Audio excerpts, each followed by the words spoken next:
आइए उस ताज़ा खबर से शुरू करते हैं, वो बड़ी खबर जो हमने पिछले 1 घंटे या उससे ज़्यादा समय में देखी है।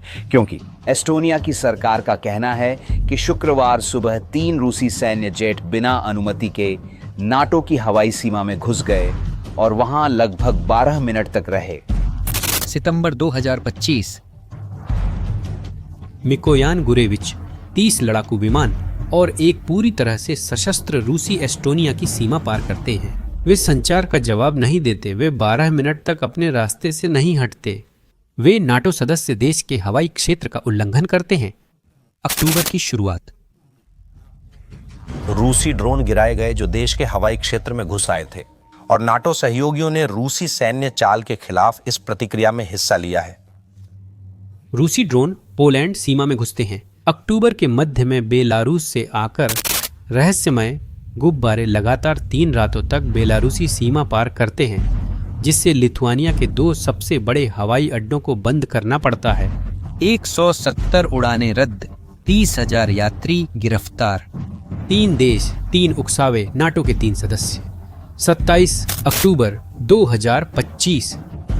लिथुआनिया इससे तंग आ चुका है और एक ऐसा फैसला करता है जो सब कुछ बदल देता है। वे फिर से सीमा बंद कर रहे हैं। उन्होंने पुतिन के सबसे शक्तिशाली हथियार को उसकी सबसे बड़ी कमजोरी में बदल दिया है। हम कलिनिनग्राद की बात कर रहे हैं, जो रूसी क्षेत्र का एक हिस्सा है जो पोलैंड और लिथुआनिया के बीच बाल्टिक सागर के तट पर फंसा हुआ है।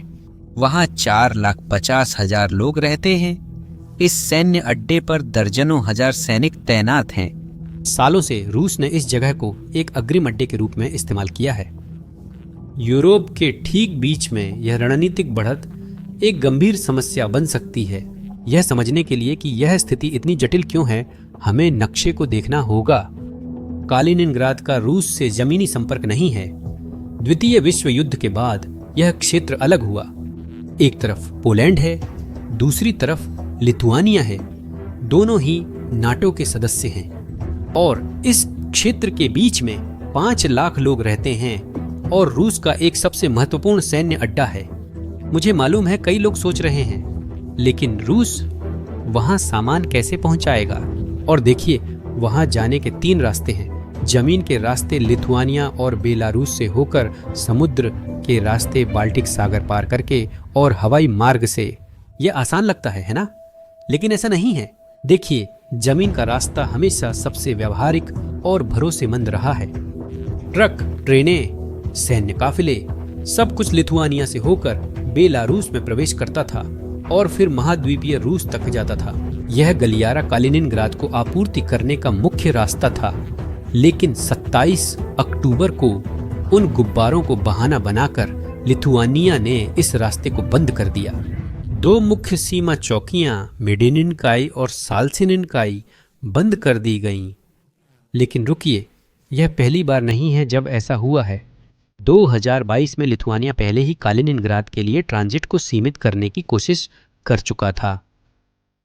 उस समय रूस ने ताकत के साथ प्रतिक्रिया दी थी और गंभीर धमकियां दी थीं। जर्मनी सैन्य तनाव बढ़ने की संभावना को लेकर चिंतित था। यह उदाहरण बताता है कि पश्चिम के बयानों पर भरोसा नहीं किया जा सकता। रूस ऐसी शत्रुतापूर्ण कार्रवाइयों का जवाब देगा। संबंधित विभागों के बीच उपयुक्त कदमों पर काम किया जा रहा है और निकट भविष्य में इन्हें लागू किया जाएगा। इनके परिणाम लिथुआनिया की आबादी पर गंभीर नकारात्मक प्रभाव डालेंगे। आखिरकार यूरोपीय आयोग को झुकना पड़ा और लिथुआनिया को सीमाएं फिर खोलनी पड़ी। उस समय रूस ने स्थिति को पलटने में कामयाबी हासिल की। लेकिन क्या अब यह अलग है? यह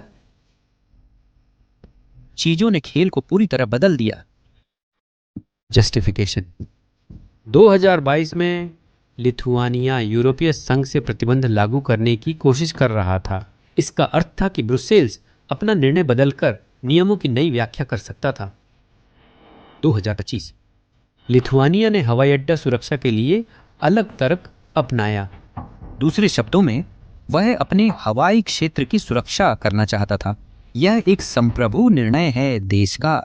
यूरोपीय आयोग के पास इसे रद्द करने की कोई शक्ति नहीं है। दूसरा, रूस की सैन्य स्थिति बदल गई है। 2022 में रूसी सशस्त्र बलों की अभी भी एक ताकतवर छवि थी। 2025 के अंत में यूक्रेन में लगभग 4 साल की जंग के बाद रूसी सेना थक चुकी है। तीसरा बदलाव सबसे अहम है। फिनलैंड और स्वीडन ने नाटो में प्रवेश किया। इससे पहले वे तटस्थ देश थे। वे पश्चिमी गठबंधन में हैं। इससे बाल्टिक क्षेत्र नाटो के नियंत्रण में आ गया। और क्या आप जानना चाहते हैं कि इसका व्यावहारिक अर्थ क्या है? खैर, कालिनिनग्राद जो पहले से ही जमीन से घिरा हुआ है, यह हम पहले से जानते हैं। लेकिन समुद्र का क्या? स्वीडन ने गोटलैंड द्वीप पर एंटीशिप मिसाइलें तैनात की। इन मिसाइलों को RBS-15 कहा जाता है। ये सैकड़ों किलोमीटर दूर तक के लक्ष्यों को मार सकती हैं। पोलैंड ने भी अपने तट पर यही किया। कल्पना करें, एक रूसी जहाज सेंट पीटर्सबर्ग से चलकर कालिनिनग्राद सामान ले जा रहा है। सबसे पहले उसे फिनलैंड की खाड़ी से गुजरना होगा। यह खाड़ी एक संकरे नहर की तरह है। एक तरफ मिसाइलें हैं, दूसरी तरफ एस्टोनिया ने उन्हें तैनात किया है। खुले समुद्र में पहुंचने से पहले ही यह रूसी जहाज निगरानी में आ जाता है और 2 नाटो देशों की मिसाइलों की पहुंच में आ जाता है। अगर आप खाड़ी पार कर लें तो आपको बाल्टिक सागर भी पार करना होगा। रास्ते के बीच में है गोटलैंड, वह स्वीडिश द्वीप। वहां तैनात मिसाइलें पूरे द्वीप क्षेत्र को कवर करती हैं। कोई भी जहाज जो पार करने की कोशिश करता है वह पूरी तरह से उजागर हो जाता है। एक रूसी जहाज के मौके पता है। बिना किसी समस्या के पार करने की संभावना बहुत कम है। बाल्टिक, जो पहले स्वतंत्र रूप से संचालित होता था, अब सीमित है। व्यावहारिक रूप से अपने ही बंदरगाहों में फंसा हुआ है।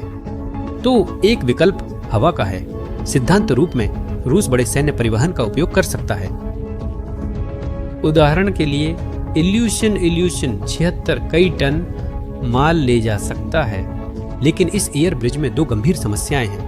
पहली, इसमें बहुत पैसा लगता है। दूसरी, यह जोखिम भरा है। नाटो निगरानी विमानों को 24 घंटे हफ्ते के 7 दिन हवा में रखता है, जो पूरे क्षेत्र की निगरानी करते हैं। हर रूसी विमान जो इस एयर कॉरिडोर का इस्तेमाल करने की कोशिश करता है, उसे तुरंत पकड़ लिया जाता है। स्वीडन के F-35 ग्रिपेन फाइटर, जर्मनी के यूरोफाइटर सभी तैयार हैं। और जब ये फाइटर रूसी ट्रांसपोर्ट विमान को एस्कॉर्ट करते हैं तो ये कोई दोस्ताना बात नहीं होती। वे बहुत करीब से उड़ते हैं, बस कुछ मीटर की दूरी पर। संदेश सीधा है। कोई भी चक्कर, कोई भी अजीब हरकत और हालात तुरंत बिगड़ सकते हैं। इनमें से हर उड़ान में बहुत बड़ा जोखिम होता है। यह एक गंभीर अंतर्राष्ट्रीय घटना में बदल सकती है। एयर ब्रिज का लगातार इस्तेमाल करना कोई व्यावहारिक समाधान नहीं है। आप देख सकते हैं कि कालिनिनग्राद चारों तरफ से समुद्र और हवा से घिरा हुआ है। यह एक घोषित नाकाबंदी है। यह कुछ ज्यादा सूक्ष्म है, लेकिन उतना ही प्रभावी है। यह क्षेत्रीय नियंत्रण का प्रदर्शन है। लिथुआनिया ने दिखा दिया है कि वह कभी भी इस बाढ़ को और कड़ा कर सकता है, यहां तक कि रूस के खिलाफ भी।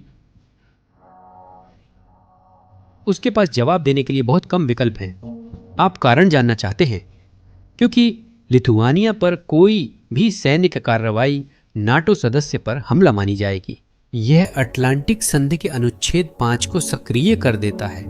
यह अनुच्छेद मूल रूप से कहता है कि किसी भी सदस्य देश पर हमला सभी सदस्य देशों पर हमला माना जाएगा। इसका मतलब है कि रूस अपने आप ही पूरी नाटो के साथ संघर्ष में आ जाएगा। संयुक्त राज्य America, United kingdom, France, Germany सभी एक साथ। यूरोप में अमेरिकी सेना के पूर्व कमांडर जनरल बेन हॉजेस ने इस पर टिप्पणी की। उन्होंने कहा कि अगर नाटो और रूस के बीच सीधा संघर्ष होता है तो कालिनिनग्राद को लड़ाई के शुरुआती घंटों में ही कब्जा लिया जाएगा। और जानते हैं सबसे हैरान करने वाली बात क्या है? इस स्थिति के परिणाम पहले से ही सामने आने लगे हैं। जब लिथुआनिया ने अक्टूबर में सीमा बंद कर दी तो माल की सड़क परिवहन पूरी तरह से रुक गया। हजारों ट्रक सीमा के दोनों ओर फंसे रह गए। लिथुआनिया, बेलारूस की बस कंपनियों ने विल्नियस और रीगा के लिए सभी यात्राएं रद्द कर दी। कलिनिनग्राद की अर्थव्यवस्था 2022 से ही प्रभावित हो रही थी। अंतर्राष्ट्रीय प्रतिबंधों के कारण 2022 और 2023 के बीच इस क्षेत्र की अर्थव्यवस्था 2.2% सिकुड़ गई। इस बीच रूस के बाकी हिस्सों में आर्थिक वृद्धि हुई। इस क्षेत्र में निर्माण सामग्री की कीमतें आसमान छू गई हैं। कुछ उत्पाद 70% तक महंगे हो गए, जबकि अन्य में 266% की बढ़ोतरी हुई। लेकिन यह तो बस शुरुआत थी। अब टोटोर फैक्ट्री, जो इस क्षेत्र की प्रमुख कंपनियों में से एक है, पहले ही पुर्जों और घटकों की कमी के कारण उत्पादन बंद कर चुकी थी। सीमा स्थायी रूप से बंद होने से संचालन फिर से शुरू नहीं हो सकता। कालिनिंग्राद में रहने वाले 4,50,000 नागरिकों के लिए इसका मतलब है कि बाजार में बुनियादी उत्पादों की कमी, ऊंची कीमतें और नौकरियों का नुकसान, सामाजिक अशांति और विरोध प्रदर्शनों का खतरा कोई दूर की संभावना नहीं है। यह बहुत जल्द ही हो सकता है। और इस कहानी का एक और पहलू भी है। बेलारूस भी इससे प्रभावित हो रहा है। चीन और यूरोप के बीच लगभग 90% रेलवे माल बेलारूस की सीमा से होकर गुजरता है। यह एक बड़े चीनी प्रोजेक्ट का हिस्सा है जिसे बेल्ट एंड रोड इनिशिएटिव कहा जाता है। यह एक नियम है, व्यापार मार्गों का नेटवर्क जो चीन एशिया को यूरोप से जोड़ने के लिए बना रहा है। यह मार्ग बेलारूस के लिए हर साल 25 अरब यूरो की परिवहन आय पैदा करता है। जब पोलैंड ने सितंबर में अपनी सीमा अस्थायी रूप से बंद कर दी थी, उस समय रूस और बेलारूस के सैन्य अभ्यास जपात के दौरान 130 से अधिक मालगाड़ियां फंस गई थीं। अक्टूबर में लिथुआनिया की अनिश्चितकालीन बंदी से यह महत्वपूर्ण व्यापार मार्ग कट गया। लुकाशेंको, बेलारूस के नेता जिन्होंने अपनी उकसावनी हरकतों से इस संकट को पैदा करने में मदद की थी, अब अरबों डॉलर गायब होते देख रहे हैं। बेलारूस इस ट्रांजिट आय पर बहुत निर्भर है और रूस के आर्थिक समर्थन पर भी निर्भर करता है। आर्थिक विविधीकरण के बिना देश और भी अधिक असुरक्षित होता जा रहा है। और क्या आप जानना चाहते हैं कि इस सब में और कौन नुकसान उठा रहा है? वो खुद चीन। ऐसा इसलिए क्योंकि चीन रूस के साथ एक रणनीतिक साझेदारी बनाए हुए है, लेकिन यह साझेदारी उसे महंगी पड़ रही है। चीन की यूरोपीय बाजार तक विश्वसनीय पहुंच, जो उसका सबसे बड़ा बाजार है, खतरे में है। आपको अंदाजा हो तो बेल्ट एंड रोड इनिशिएटिव चीन के $1 ट्रिलियन के निवेश का प्रतिनिधित्व करता है। और अब यह मार्ग पूरी तरह उन देशों के सुरक्षा फैसलों पर निर्भर है जिनसे होकर यह गुजरता है। सितंबर में जब पोलैंड के विदेश मंत्री ने चीनी प्रतिनिधि से मुलाकात की तो संदेश सीधा था। सुरक्षा से जुड़े मुद्दे अब व्यापारिक मुद्दों से ज्यादा महत्वपूर्ण होते जा रहे हैं। चीन अब एक मुश्किल स्थिति में है। वह अभी भी रूस के साथ अपना गठबंधन बनाए हुए है, लेकिन क्षेत्र में रूसी कार्रवाइयों के कारण उसके आर्थिक हितों को नुकसान पहुंच रहा है और इससे चीनी लोग रूस पर दबाव डाल सकते हैं कि वे तनाव को कम करें। इस युद्ध में कुछ नया होगा। रुककर सोचिए, जब युद्ध शुरू हुआ था तो किसी ने नहीं सोचा था कि ऐसा हो सकता है। वहां 2022 में रूस एक जटिल स्थिति में है। वो सैन्य रूप से प्रतिक्रिया नहीं कर सकता क्योंकि इसका मतलब होगा नेटो के साथ सीधी जंग, एक ऐसी जंग जिसे सैन्य गणनाओं के अनुसार रूस जीत नहीं सकता। अब वो खोखली धमकियां भी नहीं दे सकता क्योंकि 2022 ने दिखा दिया कि जब दूसरा पक्ष पीछे नहीं हटता तो ऐसी धमकियां काम नहीं करती। और इसी वजह से कालिनिनग्राद एक रणनीतिक समस्या बन गया है जो संसाधनों को खा रहा है। उनमें से कई ऐसे संसाधन हैं जो कहीं और, जैसे यूक्रेन में, इस्तेमाल किए जा सकते थे। पुतिन को अब इस अलग थलग पड़े क्षेत्र को मुख्य रूप से समुद्र और हवा के रास्ते आपूर्ति करनी पड़ रही है। दोनों रास्तों पर नाटो की लगातार निगरानी है और खुद इस क्षेत्र के भीतर सामाजिक समस्याओं का खतरा भी बना हुआ है। फिर भी यह नकारा नहीं जा सकता कि यह एक बहुत ही महत्वपूर्ण रणनीतिक बदलाव है। जैसा कि आप देख सकते हैं, यूरोप में कालिनिनग्राद को एक अग्रिम सैन्य अड्डे के रूप में इस्तेमाल करने की रूसी कोशिश ने एक बड़ी कमजोरी पैदा कर दी है। वही कदम जिनका मकसद बाल्टिक देशों पर दबाव बनाना था, ने आखिरकार नाटो को इस क्षेत्र में और भी मजबूत बना दिया। फिनलैंड और स्वीडन पहले ही गठबंधन में हैं। सीमाएं अब आधुनिक हथियारों के साथ और अधिक सुरक्षित हैं और कालिनिनग्राद और सेंट पीटर्सबर्ग के पास और भी सैनिक तैनात किए गए हैं। जो बेस ताकत दिखाने के लिए बनाई गई थी, अब वह पूरी तरह से घिर चुकी है। पुतिन के लिए फायदा बनने वाली चीज अब एक लॉजिस्टिक बुरे सपने में बदल गई है। अब मैं आपकी राय जानना चाहता हूँ, आपको क्या लगता है कि इस स्थिति में कौन सा देश सबसे ज्यादा नुकसान उठा रहा है, रूस, बेलारूस या चीन? अपना जवाब कमेंट्स में दें। अगर इस वीडियो ने आपको इस भू राजनीतिक बदलाव को बेहतर समझने में मदद की है तो इसे किसी ऐसे व्यक्ति के साथ साझा करें जिसे इस विषय में भी रुचि हो। आगामी कंटेंट मिस न करें, इसके लिए चैनल को सब्सक्राइब करें।